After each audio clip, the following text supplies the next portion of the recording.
amar putusan mengadili dalam eksepsi, menolak eksepsi termohon dan pihak terkait untuk seluruhnya.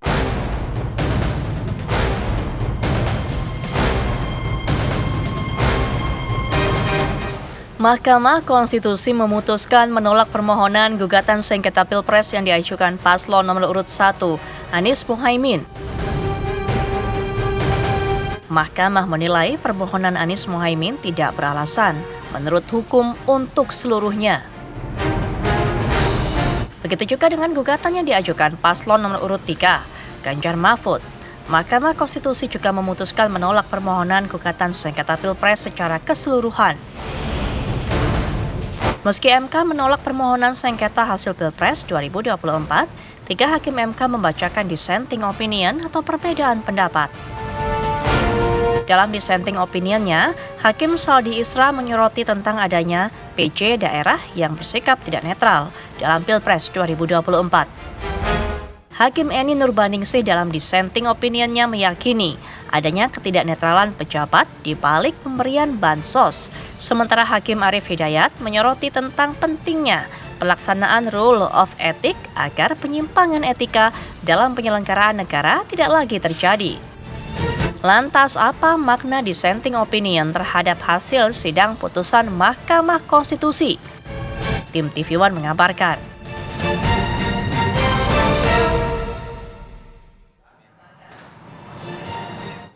Ya, segera saja kita bergerak sprint cepat maraton. Waduh. Lari langsung ya. Iya, enggak, soalnya pagi-pagi sudah ada yang menggoda saya dengan sepatu larinya gitu. Jadi agak kita nggak fokus ini. Selamat pagi kepada para jubir. Waduh, yang sudah hadir di tengah-tengah kita. Ada Bang Daniel Azhar Simanjuntak. Selamat pagi, assalamualaikum. Selamat pagi. Dan juga ada Bang Mustafa Nahrawardaya. Selamat pagi. Biasanya nomor 1 dulu disebut. Jadi ya udah, kan udah berakhir ini. Kan tidak ada lagi perselisihan. Belum mulai nih pertanyaan. Bang Anin, saya ngenalin narasumber aja dissenting opinionnya langsung masuk loh. Iya kan? Narasumber lainnya juga sudah bergabung. Yang kalah itu suka sensitif. Oh gitu. Tapi yang menang jangan terlalu jumawa juga dong. Makanya kita harus mahfum saja. Oh, oke, baik. Dan juga ada analis politik dari Foxpol Research and Consulting, ada Bang Pangi Syarwi Caniago. Selamat pagi. Selamat pagi, assalamualaikum Bang Pangi. Bang Arif Fadil, Mbak Kamarati, Bang Daniel, Bang Mustafa. Baik. Ya, Oke, baik. sambil juga menunggu Bang Andreas Hugo Pareira ya, Untuk bergabung bersama kami senior ya, PDI PDIP. Perjuangan yang akan juga bergabung. Baik, kita akan ke 01 dulu deh. Oke. Tadi kan karena pas disapa 02, oh langsung ini nih, mulai panas nih ya. Membaca putusan MK kemarin dari sisi Amin seperti apa, karena juga ada dissenting opinion dari 3 hakim Mahkamah Konstitusi. Maknanya seperti apa kalau dibaca? Ya, itu prosedur mereka MK dalam pembacaan putusan ya. Kami tentu kemarin pecah jadi 2 ya. Kalau ketua Timnas kami mengatakan ini mengejutkan. Kalau Pak Anies enggak mengejutkan. Pertama kali dalam sejarah loh, PHPU, Pilpres. Iya, betul. Pertama kali sejarah dan memang banyak hal yang baru yang pada pemilu sebelumnya nggak pernah terjadi. Dan majelis hakim pun posisinya ya, formasinya ini juga terbalik-balik. Semula kita berharap Pak Ketua MK yang hari ini dulu istilahnya dissenting opinion tentang Gibran. Ternyata kemarin tidak. Tidak. Sekarang 3 profesor, tiga-tiganya profesor dissenting opinion. Ada yang mengatakan dissenting opinion. Tapi saya janganlah, itu sudah selesai. Tapi mengejutkannya apa? Elemen of surprise-nya apa? Jadi begini, ternyata di antara 3 majelis hakim yang dissenting opinion itu, mereka betul-betul menurut kami ya, ini menjadi pahlawan tanda petik dan mereka menjadi sesuatu yang harapan baru di MK, masih ada harapan hakim yang baik. Tapi memang berbeda dengan misalkan Mahkamah Agung, Kejaksaan Agung, belum ada di MK itu semacam Baharudin Lopa, semacam siapa lagi? Artijo Alkostar, belum ada. Karena apa? Itu tadi berubah-ubah, tidak ada idealisme. Berubah-ubah. Yang dulu tidak pro terhadap Gibran waktu mendaftar sekarang menjadi pro. Ya. Ya, kalau Pak Arief saya masih konsisten sejak dulu. Tapi emang dua-dua yang lain, Pak Arief Pak Bu Eni, dan juga Pak Said. Profesor Said Isra itu kita juga hafal. Artinya kemarin di setting itu rekam jejak background gitu ya. Iya, kita pelajari dari awal lah. Iya. Tapi tadi ada plesetan tadi jangan sampai apa nanti tuh? udah kita puji-puji ternyata di setting nanti pada waktu pemilu berikutnya berubah juga. Maksudnya itu. Jadi kita hargai, kita apresiasi yang baik terhadap 3 hakim konstitusi yang profesor itu yang dissenting opinion, tapi jangan sampai kemudian nanti idealisme itu hilang pada pemilu berikutnya. Begini. Karena juga ada pelajaran baik. Ini pertanyaan menarik yang juga akan saya ajukan juga ke Bang Anin juga ya, Bang Nahra. Artinya begini, kalau ini bisa dikatakan pertama kalinya dalam sejarah PHPU Pilpres gitu ya, ada hakim yang dissenting opinion.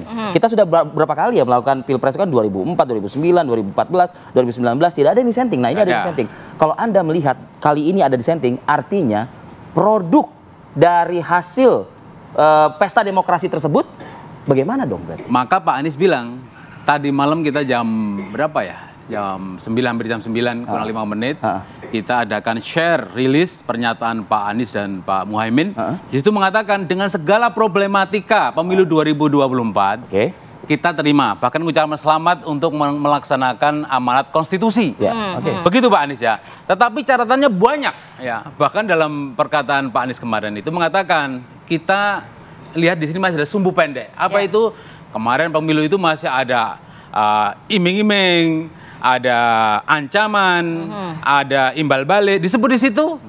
Maka dari itu pasti banyak yang kecewa, khususnya generasi muda. Tapi kekecewaan itu jangan putus asa. Berarti kita nanti yakin harus next ada time, perbaikan ke depannya. Ada perbaikan dan banyak yang harus berjuang melalui jalur politik. Nah, kira-kira begitu. Catatannya banyak. Berjuang lewat jalur politik. Jalur politik. Tapi Mas Anin dulu juga bukan politikus, sekarang kan masuk juga. Karena belajar pada masa lalu mungkin. Bang Anin kalau kayak gitu. Bang Anin gimana dong? Ada yang mengatakan mungkin kalau ada dissenting opinion ini karena ini pertama kali dalam sejarah, waduh berarti ini legitimasi pasangan terpilih ini patut dipertanyakan begitu. Bagi saya yang jelas legitimasi Pak Prabowo dan Mas Gibran sebagai presiden dan wakil presiden terpilih itu paripurna, sempurna. Artinya di KPU, kemudian MK, kemudian pemilih ya 96 juta pemilih secara total memilih Pak Prabowo. Walaupun dan Mas catatannya Gibran. Cukup banyak tadi disampaikan oleh bagi saya itu rekomendasi.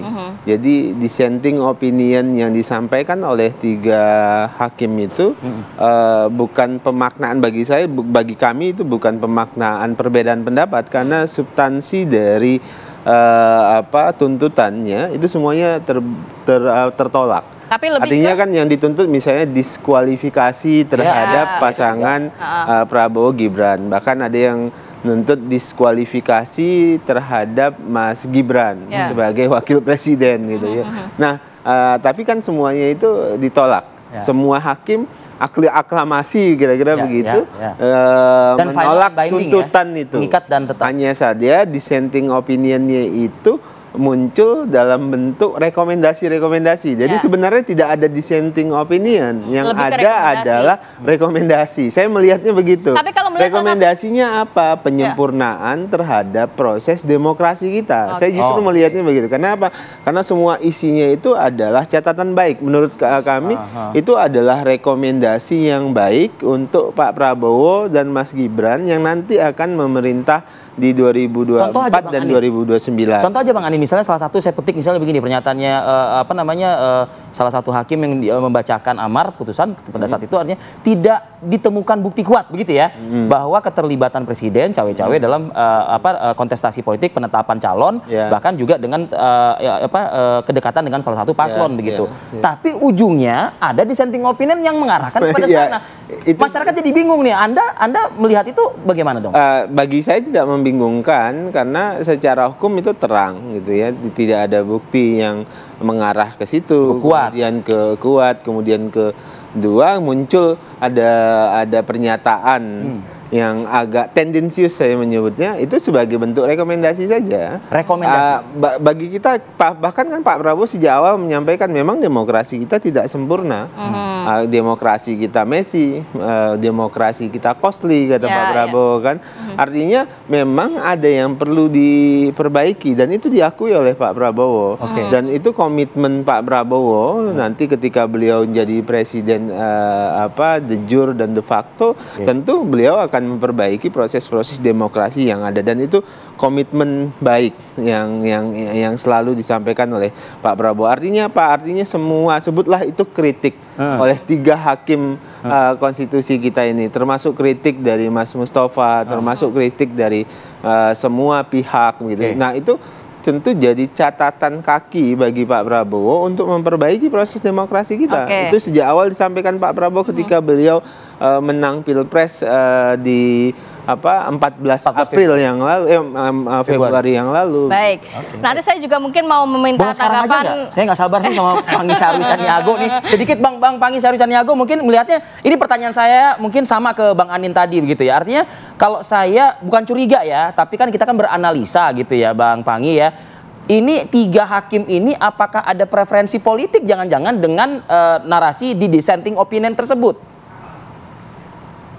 Ya sebenarnya Bang Arif Fadil, kalau kita menyebut namanya Prof. Saldi ya, kemudian beberapa nama yang 3 ini kan Pak Hidayat ya, itu kan kita paham juga preferensi politiknya bagi masyarakat dan kita secara pengamat juga mengerti gitu posisi mereka masing-masing, termasuk bicara arus Pak Asrul Sani juga paham kita kenapa beliau bisa jadi ketua MK gitu. Jadi nggak perlu diterangkan lah gitu. Artinya preferensi politik mereka tetap ada. MK itu kan juga bagaimanapun kan ada 3 dari presiden, 3 dari kejaksaan dan 3 yang dari DPR kan itu kan preferensi politik. Jadi bukan itu ruang kosong gitu. Jadi artinya tentu mereka akan bekerja sesuai dengan kepentingan agenda. Tetapi yang penting adalah agendanya sebenarnya kan adalah untuk mencari tempat rasa keadilan. Itu kan agenda yang jauh lebih penting gitu. Nah, makanya memang ketika DPR saja hak angket aja tidak sanggup ya, waktu itu kita berpikir ini kan individu gitu, lembaga DPR sekelas DPR saja tidak berani untuk melakukan hak angket, apalagi kita mengatakan MK akan berani melakukan kejutan. Makanya dari awal 1 bulan 2 bulan yang lalu saya udah mengatakan nggak akan ada kejutan dan ini akan daya kejutnya nggak ada. Nah tapi yang menjadi kegembiraan publik ya, bahwa ini istana sudah mengatakan pemilu sudah selesai, kita harus bersatu, itu iya. Kemudian hasil pemilu sudah diterima oleh calon presiden, mereka mengucapkan selamat, iya. Tapi misalnya ada rekomendasi, ada 3 dissenting opinion untuk misalnya Prof. Saldi untuk meminta pemilu ulang di beberapa daerah. Kemudian ada juga yang mengagetkan sebaliknya asumsinya bahwa nepotisme, bahwa pencalonan Gibran tidak ada nepotisme. Jokowi itu kan juga menarik. Baru hari ini kita kaget juga kok nggak ada nepotismenya nih. Padahal hubungan darahnya jelas kan kaki ke atas, kan ke bawah, ke kiri gitu. Tapi bagi MK itulah keputusannya bahwa pencalonan Gibran tidak ada terkait dengan nepotisme Pak Jokowi gitu. Dan juga soal bansos tidak ada abuse of power misalnya. Nah itu termasuk PJ daerah. Itu juga menarik. PJ daerah kemudian dari awal saya udah curiga juga, tapi ini baik mungkin ya untuk diingatkan bahwa di mana di dunia ini tidak ada PJ daerah yang bisa 6 bulan diperpanjang sampai bertahun-tahun PJ daerah. Nah pertanyaan saya kemudian diserentakkan pemilu waktu itu, untuk apa PJ daerah diperpanjang? Karena baru paham saya bahwa ada sumber kekuasaan yang dipilih oleh gubernur, oleh presiden gitu kan, oleh menteri dalam negeri. Dan PJ daerah ini dianggap oleh Prof. Saldi ternyata ketemu oleh berapa tadi dissenting opinion oleh 3 hakim MK bahwa dianggap PJ daerah tidak netral. Ya bagaimana mau netral? Karena dia pilih sumber kekuasaan legitimasi dan bukan dari rakyat. Karena sumber kekuasaannya dia akan tunduk kepada yang memberikan kekuasaan. Itu clear. Nggak mungkin dong saya jadi kepala daerah nggak pasang baliho, nggak survei, nggak ngeluarin logistik. Tiba-tiba saya jadi kepala daerah misalnya. Jadi itu wajar saja. Jadi artinya di satu sisi ini ada 2 hal yang menyenangkan. Menyenangkan kubu yang ada di dissenting opinion 3, itu menyenangkan 01 dan 03. Dan ada juga yang menyenangkan ya 02, artinya mereka bersyukur karena ditolak ya secara istilahnya permohonan itu ditolak secara keseluruhan. Semua dalil-dalil tuduhan yang disampaikan oleh pemohon itu ditolak secara keseluruhan. Jadi artinya MK sudah mengambil jalan untuk membahagiakan itu semua gitu. Sudah mengambil jalan untuk membahagiakan itu semua. Oke. Baik, nanti juga kita akan gitu ya. Nanti kita juga akan mendengar pendapat dari Bang Andreas mana nih? Terkait dissenting opinion dan juga nantinya menakar dari arah politik setelah putusan juga penting. MK seperti apa ya? Kita akan bahas lengkap saat lagi, tetap bersama kami.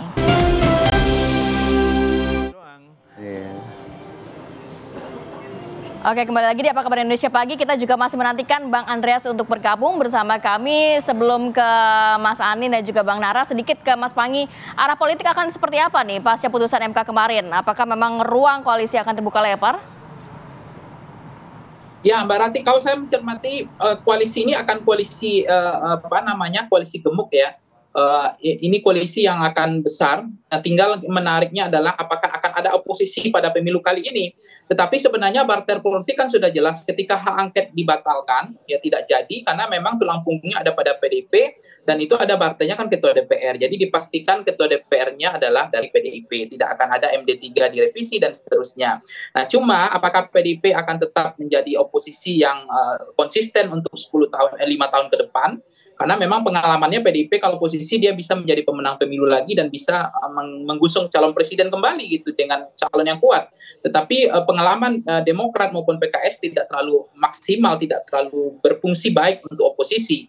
Nah, kalau PDIP oposisi kan nggak setengah hati, jadi bukan main dan tidak main-main gitu kalau untuk oposisi.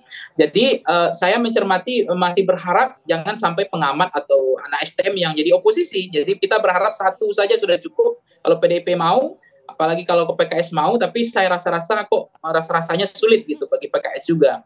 Jadi koalisinya akan gemuk Mbak Rati, akan besar sekali. Jadi semuanya akan merapat, terutama PKB saya meyakini akan merapat ke koalisi Pak Prabowo. Sinyalnya, alarmnya sudah ada, chemistry-nya dapat, apalagi pertemuan Caimin dengan Sufi Dasko Ahmad kemarin, Pak Dasko ya. Kemudian termasuk juga partai Nasdem, Pak Surya Paloh ya akan bergabung juga kemungkinan kepada Prabowo. Nah, tinggal hanya yang menjadi misteri ada 50-50 saja PKS atau PDIP yang akan menjadi oposisi. Cuma itu pilihan yang saya lihat. Tapi PKS pun 10 tahun jadi oposisi kan kering, susah, jadi partai yang sulit katanya karena eksistensi partai itu kan kebertahanan, kedaya tahan untuk misalnya secara kolektif ya, untuk partai adalah menjadi bagian dari eksistensi, bagian dari pemerintah, bukan oposisi gitu. Untuk menjaga keberlangsungan secara kolektif sumber daya dari partai itu sangat bergantung kepada pemerintah. Oke. Saya ke Bang Anin kalau gitu. Bang Anin, rekonsiliasi politik seperti apa yang akan dilakukan oleh Pak Prabowo, apalagi dia sudah memegang semacam kayak putusan yang berkekuatan tetap, begitu loh? Iya kan, putusan MK ini maksudnya. Sejak awal sering saya ulangi bahwasannya watak politik Pak Prabowo itu kan politik rekonsiliatif ya. Merangkul. Iya, itu watak politiknya Pak Prabowo. Politik ta'awun kalau istilahnya Mas Mustafa. Nah, semangat ini yang selalu dibawa. Artinya Pak Prabowo hari-hari ini tentu ingin bertemu dengan Bu Megawati misalnya, kemudian insya Allah nanti juga akan bertemu dengan Gus Muhaimin dan PKB, kemudian akan bertemu dengan semua para pihak lah yang selama termasuk ini, PKS di situ. Iya, jadi rival politik Pak Prabowo dan partai koalisi. Itu mengajak merangkul gitu? Begini, ada dua hal ya. Hal pertama adalah tentu kita harus membangun yang disebut dengan mutual understanding, bahwasannya Pak Prabowo ingin mengakselerasi agenda Indonesia Maju. Nah, mengakselerasi agenda Indonesia Maju itu butuh mutual understanding, kesepahaman yang saling menguntungkan. Maksudnya saling menguntungkan ini untuk semua komponen bangsa. Nah, artinya apa? Kalau kemudian di pertemuan itu ada kesepahaman, kita ingin mengakselerasi Indonesia yang maju, apakah kemudian nanti akan ada di luar pemerintah atau bersama dengan pemerintah, itu hal yang berbeda. Perlu check and balances loh. Betul, semua harus cek semua. Betul, makanya tadi saya sebutkan tidak semua mungkin bisa diajak di dalam pemerintahan. Pak Prabowo sadar betul kita butuh kekuatan check and balances oposisi di baik itu di parlemen maupun di kelompok masyarakat sipil. Nah itu Pak Prabowo percaya betul terkait dengan itu. Nah oleh sebab itu tapi jangan lupa juga kita ingin membangun kekuatan parlemen yang bisa mendukung pemerintah dalam hal ini kebijakan. Makanya tentu kan ada di luar itu sekarang itu ada PKB, ada Nasdem, ada PKS, ada PDI, ada P3. Kita nggak tahu apakah P3 akan masuk parlemen atau tidak. Nanti kita lihat MK gitu. Tapi yang jelas Pak Prabowo ingin membangun mutual understanding, ingin mengakselerasi agenda Indonesia Maju. Siapa yang nanti akan bersama di dalam pemerintahan, dalam koalisi Indonesia Maju, saya belum bisa jawab. Oke, tapi mutual understanding begitu ya. Bang Nara, tapi kalau melihat nampaknya juga Pak Prabowo kan wataknya memang merangkul semua pihak begitu. Tadi dikatakan oleh Mas Ipang bahwa ini nampaknya koalisinya koalisi gemuk. Nah, sudah ada tanda-tanda yang pihak-pihak yang akan diajak masuk ke dalam itu. Ya gini, kalau pada pemilu lampau, saya juga terlibat juga. Pak Prabowo memang sukanya merangkul, Pak Jokowi aja dirangkul kok. Kebalik ya. Jadi satu koalisi akhirnya. Nah sekarang ini meskipun Pak Anies itu semalam bilang ke kami bahwa putusan MK itu sebagai pertanda selesainya pemilu 2024. Tapi pada kalimat pertama Pak Anies mengatakan kita gagal menjaga marwah MK karena apa? Kita menjaga pelemahan demokrasi ternyata sampai MK juga. Artinya apa? Yang dulu dikatakan mungkin hanya sampai Anwar dipecat selesai, ternyata diduga sampai sekarang pun pelemahan demokrasi itu nggak selesai. Maksudnya harus kita jaga juga. Jadi nggak cukup legowo ya untuk nantinya berkoalisi bukan, gitu? Kalau secara politik legowo, tetapi begini, ini untuk pelajaran ya, untuk pelajaran. Artinya apa? Meskipun pemilu sudah selesai, meskipun nanti ada rekonsiliasi atau entah apa kalimatnya atau diksinya apa, tetapi pelajaran pemilu 24 akan tetap menjadi pelajaran ke depan supaya tidak terulang. Misalnya nih kan Mbak ada dari salah satu yang dissenting opinion kemarin mengatakan soal KKN itu, maka Pak Anies mengatakan ya kita harus menjaga amanah reformasi, salah satunya adalah mencabut budaya KKN.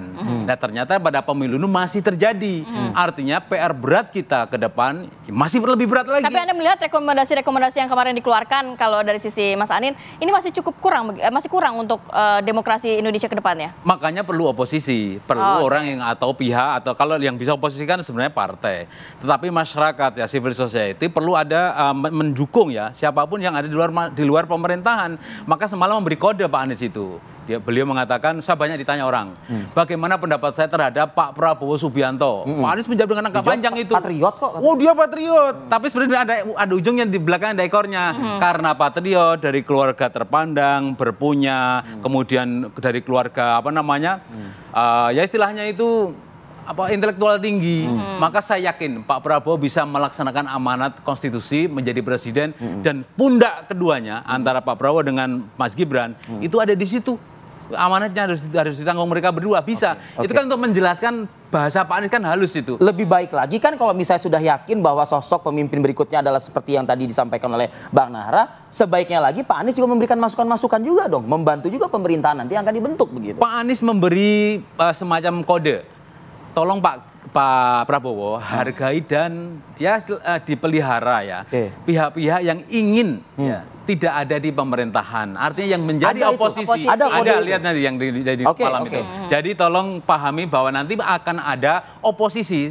Tolong itu dihargai dan dihormati dan seterusnya. Artinya itu kode. Entah itu pendukungnya Pak Anies yang nanti mungkin atau Pak Anies sendiri yang akan bergerak. Dan itu sudah pasti kami akan tetap di jalur perubahan bersama Pak Muhaimin. Nah itu akan mengganggu merongrong pemerintahan yang akan dibentuk oleh Pak Prabowo nggak kira-kira Bang Anies? Pak Prabowo tidak melihat hal setragis itu gitu. Jadi yang jelas Pak Prabowo melihat ya komitmen Pak Prabowo merawat demokrasi itu adalah harga mati begitu. Kemudian kedua Pak Prabowo percaya betul bahwasannya demokrasi kita ini punya keunikan dibandingkan dengan demokrasi di negara lain. Nah, keunikan itu salah satu wataknya adalah gotong royong. Nah, makanya tadi saya sebutkan kita perlu membangun mutual understanding, konsensus begitu. Baik itu mau di luar pemerintah atau di dalam pemerintahan itu bagian dari sikap politik. Nah, tapi beberapa hal yang perlu dicatat adalah ada hal yang harus kita kerjakan bersama-sama untuk kemajuan bersama. Tapi ada juga yang kita bisa berbeda. Nah, salah satunya ya kritik. Nah, kalau dalam bahasanya Partai Umat ini misalnya ada amar ma'ruf nahi mungkar. Yang bisa mau dimakrufkan bersama-sama ya kita bermakruf gitu. Tapi yang harus nahi mungkar itu ya harus dimungkarkan begitu. Kira-kira gitu. Nah, itu yang perlu dilakukan. Nah, kemudian ketiga, nah ini agak unik. Hari ini menurut saya udah partai-partai politik yang mohon maaf dalam tanda kutip belum beruntung di kompetisi ini itu sudah bergerak masing-masing. Jadi mereka tidak mau Mas Anies ngomong A begitu ya, mereka jalan ke B masing-masing saja. Pun demikian dengan Mas Ganjar. Jadi kalau sekarang mau mendengarkan arah dan gerak politik, dengarlah Muhaimin Iskandar, dengarlah Surya Paloh, dengarlah Megawati, dengarlah siapa lagi dan lain-lain. Jangan dengar Anies Baswedan. Ya, maksud saya arah politik sekarang itu Mas Anies tidak bisa menentukan arah politik sekarang karena itu tadi tidak punya gerbong partai politik. Nah, apa yang ingin saya ingatkan? Inilah pentingnya para politisi harus jadi satria. Satria itu ada kalau Anda mau bertarung, masuklah partai politik. Jadi jangan berjubah. Jadi banyak orang sekarang tapi itu berjubah. Civil society kan boleh-boleh saja. Iya, itu sah dan harus. Saya kan mendukung full. Cuman ini kebebasan berekspresi kira-kira nanti di pemerintahan berikut. Wah, Pak Prabowo memberikan ruang luar biasa. Itu tapi saya catatan penting ini para politisi, karena politisi ada yang berpartai, ada yang enggak. Jadi baiknya politisi itu berpartai. Jangan berjubah. Ada yang berjubah agama dengan menggunakan ormas, misalnya ada yang berjubah LSM dan sebagainya. Jadi berhenti begitu, nggak sehat. Mustafa lebih keren dia masuk partai politik. Baik, menarik sekali. Ini Bang Andreas gimana nih?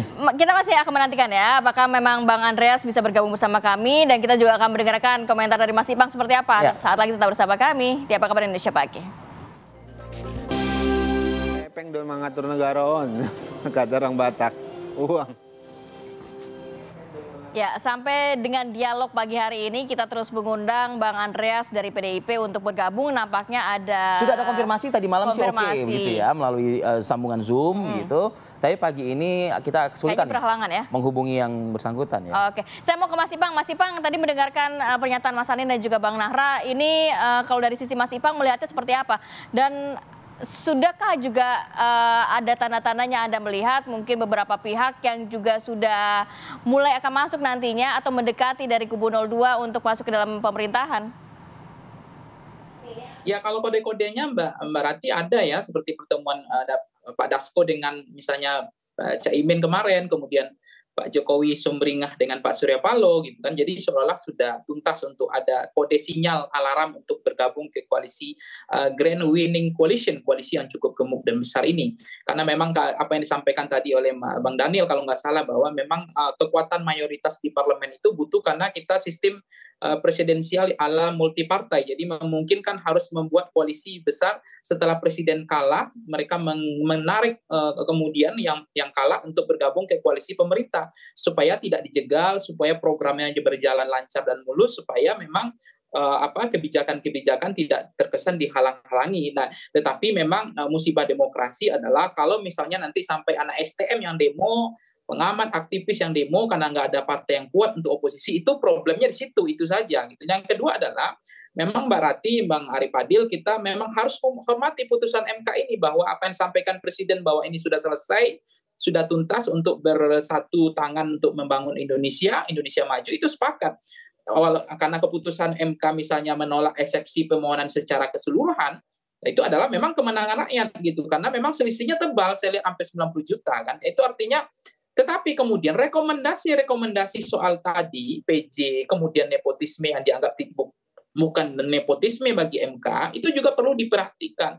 Tidak bisa juga sebagai angin lalu gitu, termasuk MK tidak menemukan korelasi antara bansos dengan terkait pemenangan Prabowo Gibran. Ini juga perlu saya untuk berpikir waras, common sense, apakah betul tidak seperti itu gitu. Nah, ini yang menjadi penting ya, misalnya di kampung-kampung kita terasa bahwa mereka memilih bukan karena soal figur, tetapi karena mendapat bantuan cash gitu, bansos yang 600, tapi itu udah selesai. Jadi ini kan nggak salah kita membangun bangsa untuk memberikan rekomendasi perbaikan untuk pemilu yang ke depan. Nggak boleh juga kita sensitif untuk memperbaiki kualitas demokrasi kita. Bahwa ada masalah soal tadi fatsun politik yang sudah mulai dilindas gitu, bahwa ada juga yang mengatakan meskinya secara empirik objektif atau intersubjektif bahwa presiden bersikap dan bersifat netral, itu pun sulit untuk diwujudkan. Tetapi bagi MK, presiden tidak melakukan nepotisme, presiden sudah netral, itu intersubjektif. Tetapi secara empirik objektif, bagi saya presiden sudah tidak bisa bersikap berharap untuk netral. Itu yang terjadi. Jadi tekanan juga terasa menurut saya, tekanan di MK itu nggak ngeri-ngeri sedap, bukan main dan tidak main-main juga. Perubahan sikap dari ketua MK seperti yang terjadi misalnya yang sebelumnya menolak nepotisme, kemudian mereka mengatakan bahwa itu bukan nepotismenya, yang disampaikan oleh Bang Nara tadi, perubahan sikap dari ketua MK, apa yang terjadi? Nah itu tadi, Prof. Saldi sudah memberikan kode, jangan jadikan MK sebagai keranjang sampah. Artinya apa? DPR yang harusnya bertanggung jawab untuk proses pemilu, untuk menggunakan hak angket pun yang menempel seperti hak angket yang menempel pada DPR, itu pun tidak berhasil. Nah, jangan kemudian ini dilempar ke MK gitu, DPR aja nggak berhasil gitu untuk melakukan hak yang harus dimiliki oleh DPR. Nah, itu kode keras dari Prof. Saldi sebetulnya. Nah, jadi sebenarnya kita hari ini ada 3 hakim yang melakukan apa istilahnya dissenting opinion, itu menurut saya adalah 3 hakim yang berani melawan kekuasaan.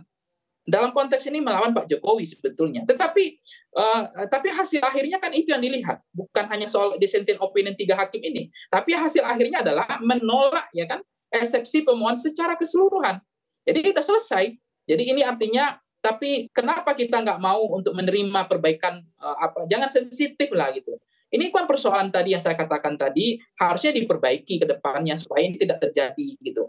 Hal-hal yang seperti ini jangan dianggap sebagai angin lalu, karena kita ingin demokrasi kita baik ke depannya. Kira-kira gitu Mbak Rati, Bang Ari Padil ya.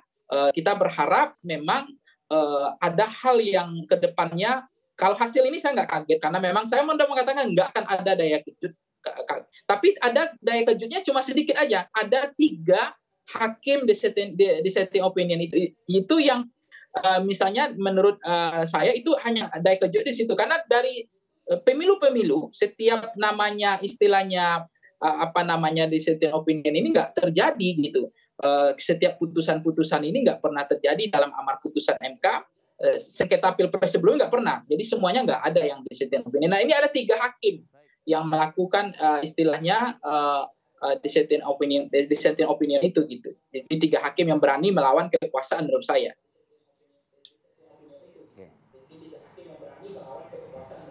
Oke, baik. Ini kita baru mendapat kabar bahwa politisi senior PDI Perjuangan Andreas Hugo Parera akhirnya sudah bisa bergabung bersama ya. kami ya. Terima kasih. Sambil menunggu sambungan dengan Bang Andreas, apakah sudah tersambung saat ini dengan Bang Andreas Hugo Parera?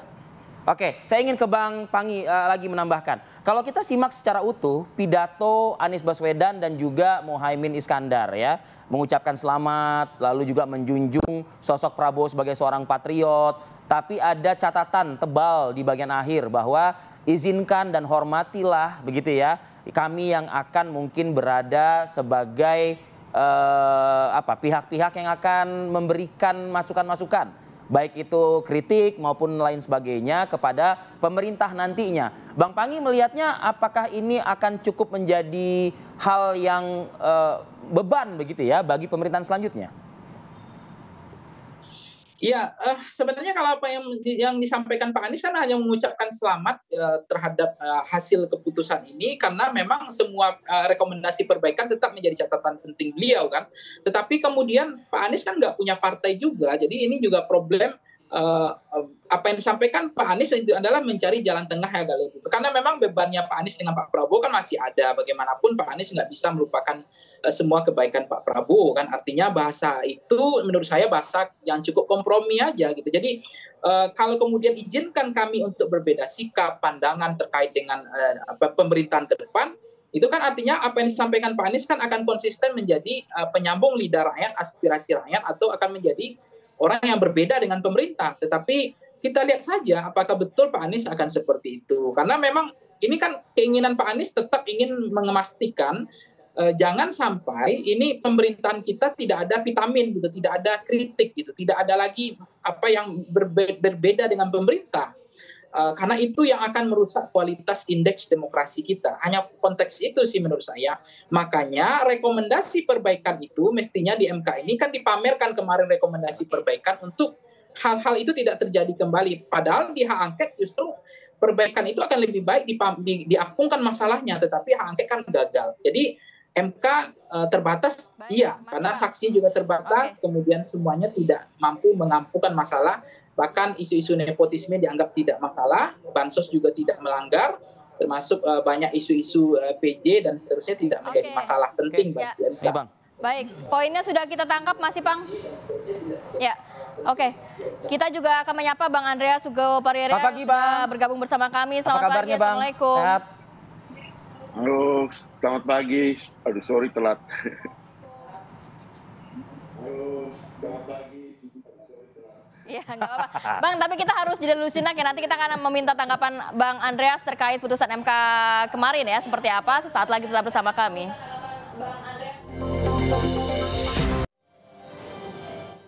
Baik, kita lanjutkan perbincangan. Saya mau langsung ke Bang Andreas. Bang Andreas, bagaimana tanggapan dari PDI Perjuangan atau 03 ini terkait putusan MK kemarin dan juga ada 3 hakim yang dissenting opinion?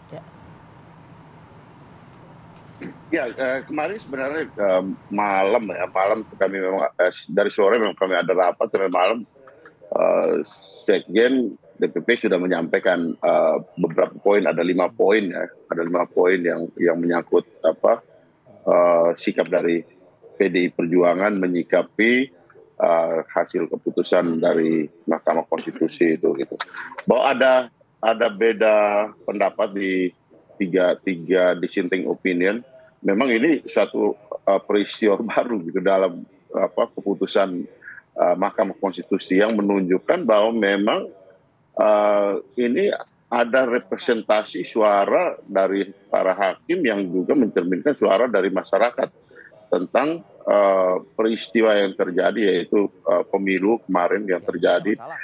Bahwa kemarin di dalam proses persidangan kita semua tahu bahwa para hakim ini membuka ruang untuk melihat pemilu itu bukan hanya dari hasilnya, tapi bagaimana proses pemilu itu berlangsung. Dan proses persidangan itu kita semua juga bisa menyaksikan bagaimana para saksi, para ahli, juga para menteri, 4 menteri menyampaikan berbagai hal yang berkaitan dengan proses pemilu itu. Dalam hal ini gugatan yang berkaitan dengan kecurangan dalam pemilu kemarin. Nah, oleh karena itu dengan keputusan ini ya kami menghormati keputusan yang sudah dibuat oleh MK tentu bahwa ini final and binding. Tapi ini juga mengingatkan kita bahwa peristiwa pemilu kemarin ini jangan sampai kemudian menjebak kita masuk ke dalam soal kepemimpinan yang otoritarian gitu. Nah, ini satu poin yang kemarin disampaikan di dalam rilis yang disampaikan oleh PDI Perjuangan. Juga mengingatkan kita bahwa ke depan jangan sampai peristiwa-peristiwa kemarin itu dipraktikkan lagi, karena kita akan menghadapi pilkada tahun 2024, dan kami kemarin juga fokus pada bagaimana mempersiapkan pilkada, mempersiapkan kader-kader untuk pelaksanaan pilkada di daerah, sehingga jangan sampai kemudian ini peristiwa-peristiwa di dalam pemilu kemarin yang kita tahu berkaitan dengan kecurangan pemilu ini kemudian terulang lagi di pilkada nanti. Jadi itu kurang lebih sikap dari PDI Perjuangan yang sudah disampaikan kemarin. Oke. Ya, Bang Andreas. Saya juga ingin mengkonfirmasi Bang Andreas, karena sudah ada pernyataan dari Sekjen dan juga beberapa politisi dari PDI Perjuangan juga, mungkin termasuk Bang Andreas Hugo Parierea begitu. Hormati dululah proses di MK ini. Nanti setelah proses MK, kalau kita bicara rekonsiliasi baru tepat momennya dan saatnya begitu. Nah, ini apakah putusan sudah kita lewati kemarin? Apakah rekonsiliasi politik juga akan segera juga digayung bersambut begitu oleh PDIP? Saya nggak terlalu mengerti juga apa maksud dari rekonsiliasi politik ini gitu. Maksudnya rekonsiliasi politik maksudnya gimana?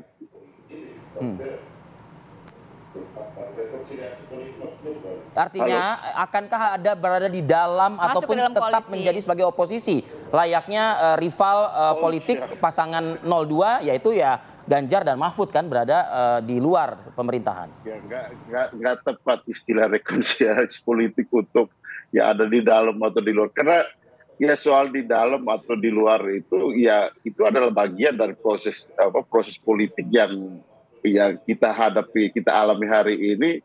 PDI Perjuangan itu ya pernah ada di dalam, pernah ada di luar, dan kita ini bukan berperang gitu kan. Kita habis Mahkamah Konstitusi ya sudah keputusan sudah dibuat. Bagaimana ke depan soal sikap positioning PDI Perjuangan, posisi PDI Perjuangan ke depan ya itu kita lihat di dalam perkembangan nanti. Dalam arti apa? Ini masa transisi ini masih berjalan sampai dengan bulan Oktober ya. Proses transisi ini berjalan sampai bulan Oktober ya, kita lihat bahwa semua proses itu kan bisa terjadi, bisa ada perubahan-perubahan di tengah jalan, dinamika yang ada di tengah jalan. Saya kira ya itu hal yang biasa, tapi ya sebagai partai dan partai yang mendukung pasangan yang kemarin sudah diputuskan di MK, saya kira kami fokus pada agenda-agenda yang berikutnya itu yang berkaitan dengan pilkada nanti gitu. Bahwa pembicaraan kenapa? Ya, tapi tidak menutup kemungkinan juga untuk masuk ke dalam pemerintahan nantinya. Tidak menutup kemungkinan untuk masuk dalam pemerintahan nantinya. Tidak harus juga masuk di dalam pemerintah, tidak harus juga keluar, tapi bagaimana kerjasama di dalam politik itu tergantung bagaimana pembicaraan berkaitan dengan platform pemerintahan ke depan, apakah ada kesesuaian antara platform pemerintahan ke depan yang katakanlah di situ bisa PDI Perjuangan bisa terlibat atau tidak, ya kita lihatlah nanti.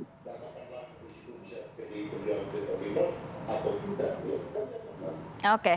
Mas Anin, tanggapannya? Iya, yang jelas tadi seperti disampaikan Bang Tidak Herrera. ada sesuatu yang harus direkonsiliasi kata. Memang tidak ada rekonsiliasi. Ini kan kompetisi yang biasa.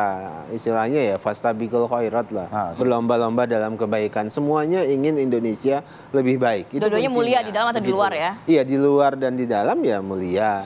Tentu dalam konteks ini tadi saya sebutkan berulang kali bahwa yang ingin dibangun Pak Prabowo itu adalah konsensus mutual understanding. Iya, ini ada yang bisa kita kerjakan bersama-sama dan ini tidak boleh diperdebatkan, misalnya hal-hal yang substansial. Kalau dalam bahasa Mas Mustafa itu hal-hal yang usludiah gitu loh. Yang dasar, yang furu'iyah nggak boleh gitu. Yang furu'iyah ini bisa kita perdebatkan, kita bisa berbeda. Nah, dalam konteks Pak Prabowo misalnya ingin bertemu dengan Bu Megawati, nah itu hal penting. Kenapa? Karena gini, bukan hanya sekedar ingin bertemu dengan Bu Megawati Pak Prabowo. Pak Prabowo sebenarnya ingin berkumpul bersama Bu Megawati dengan Pak SBY. Bertemu sama berkumpul berkumpul bersama Bu Megawati, Pak SBY, Pak Jokowi. Baik, Bang Anin. Kenapa? Karena ada seperti presidensial club begitu. Sehingga nanti kan Pak Prabowo komitmennya adalah meneruskan semua warisan kepemimpinan tidak hanya Pak presiden sebelumnya. Iya, mulai dari Bung Karno sampai dengan Presiden Jokowi.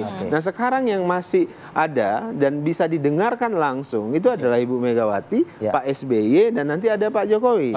Dan mereka punya legasi masing-masing. Nah, dan mereka punya keunggulan masing-masing. Nah, ini kita pengen seperti Amerika begitu, presidennya punya tanggung jawab, mantan presiden punya tanggung jawab berperan ketika mereka tidak lagi jadi presiden. Dan Pak Prabowo itu salah satu yang ingin beliau lakukan, ingin menempatkan para mantan presiden itu seperti punya tugas-tugas khusus begitu untuk peran dalam kehidupan berbangsa dan bernegara kita. Bang Andreas, singkat terakhir dari Anda menyambung harapan dari Bang Anin. Ya, saya kira tentu setiap presiden dengan rencana dan platform politik yang ingin dikembangkan ke depan, ya saya kira itu sah dan memang harus seperti itu gitu. Nah, tinggal bagaimana kemudian terjadi pembicaraan di antara partai politik maupun para elit politik itu untuk mewujudkan rencana-rencana tersebut.